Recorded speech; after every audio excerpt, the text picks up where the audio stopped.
সকালবেলা একদম শুরুর দিকে যারা দলীয় নেতাকর্মী ছিল বিভিন্ন ছাত্র সংগঠনের, তাদের আগমনটাই ছিল বেশিরভাগ।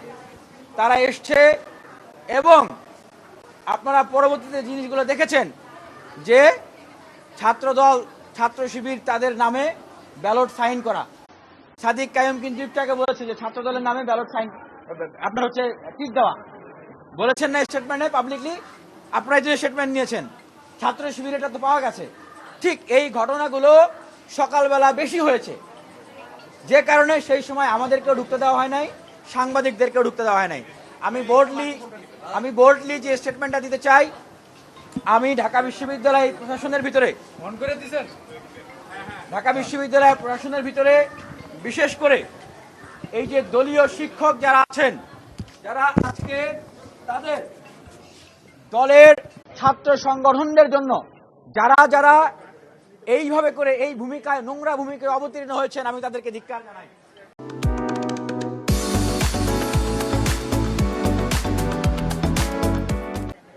ভাই, আপনি নিয়ম করেন যে কেন্দ্রগুলোতে কেউ ঢুকতে পারবে না, এটা কেমন নিয়ম ভাই?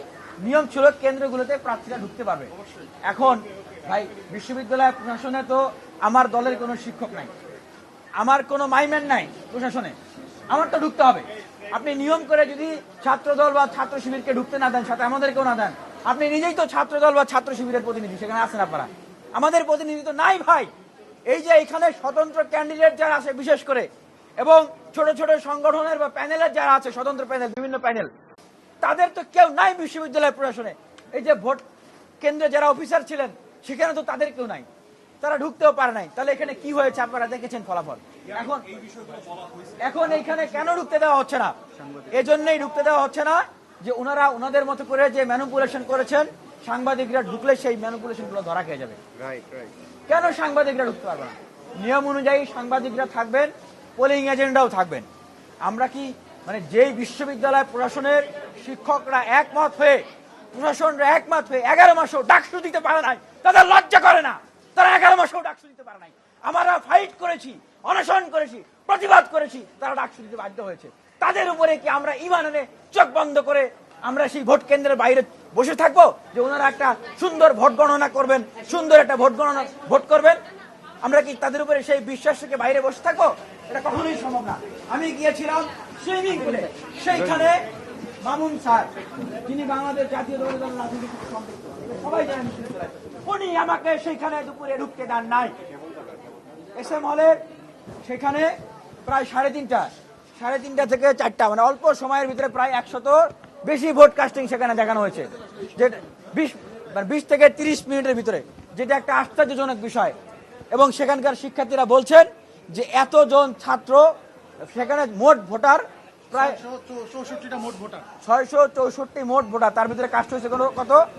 3:20 কাস্ট হয়েছে 430টা ভোট, আর 3:50 দিকে কাস্ট হয়েছে 553 ভোট। মাত্র 30 মিনিটের ভিতরে 100-র অধিক, 120-এর অধিক ভোট কাস্ট করা হয়েছে। এটা কিভাবে হয় বলেন তো? এবং বাহিরে যে সকল প্রার্থীরা দাঁড়িয়েছিল, তারা স্পষ্ট দেখেছে ভিতরে মাত্র ভোট কাস্ট করতে গেছে 3 থেকে 4 জন।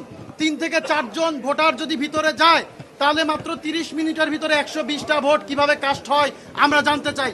আমরা জানি প্রভোস্ট স্ট্যান্ডিং কমিটির চেয়ারম্যান মামুন স্যার SM হলের প্রভোস্ট। আমরা যখন ডাকসুর জন্য আন্দোলন করেছি, এই মামুন স্যার আমাদেরকে মব বাহিনী বলেছে। আমরা যখন ডাকসুর জন্য অনশন করেছি, এই মামুন স্যার আমাদেরকে বিনিয়ামিন বাহিনী বলেছে। এই মামুন স্যার যে তার হাই কমান্ডের নির্দেশ মানার জন্য আমি মনে করি SM হলে সে ভোট কারচুপির সাথে সরাসরি জড়িত। আমাদের শিক্ষার্থীরা সেখানে আন্দোলন করছে, আপনারা যাবেন। আমরা স্পষ্ট করে জানাতে চাই, SM হলে মোট ভোটার কত, সেখানে কারা ভোট কাস্ট করেছে, তাদের সেই ভোটার লিস্ট আমাদেরকে দেখাতে হবে। কারা ভোট দিয়েছে সেটা দেখাতে হবে, CCTVর ফুটেজ দেখাতে হবে। তারা কোনো কিছুই দেখাতে চাচ্ছে না, এবং তারা বলছেন এটা কিছু না, এগুলা এটা থেকে প্রাইভেসির জন্য করা যাবে না। আরে চুরি করছেন আপনারা, আবার এখানে এটা আবার প্রাইভেসি কি? আমরা তো ক্যান্ডিডেট, আমরা তো প্রার্থী। এখন একটা কথা বলি ভাই, একটা বোল্ড কথা বলি, যেটা হয়তো অনেকেই বলে না, আমরা বলি। ঢাকা বিশ্ববিদ্যালয়ে আজকে যে ছাত্র সংসদ নির্বাচনটা হয়েছে, সেই নির্বাচনে বিএনপিপন্থী এবং জামাতপন্থী শিক্ষকরা যারা যেখানে দায়িত্ব পেয়েছেন, তাদের অনেকেই নিজ দলের যারা ক্যান্ডিডেট ছিলেন, তাদেরকে জেতানোর জন্য কারচুপির প্রতিযোগিতা করেছে। এটাই বাস্তব। ঢাকা বিশ্ববিদ্যালয়ের শিক্ষার্থীরা, আমরা যারা স্বপ্ন দেখেছিলাম, আমরা যারা আন্দোলন করেছিলাম, একটা অভ্যুত্থান পরবর্তী বাংলাদেশে শিক্ষার্থীদের, এই ঢাকা বিশ্ববিদ্যালয়ের শিক্ষার্থীদের একটা গণতান্ত্রিক প্রতিযোগিতা হবে, স্বচ্ছ, নিরপেক্ষ, প্রভাবমুক্ত। আমার মনে হয় যে এটা আসলে আমাদের আশা একটা গুড়ে বালি হলো।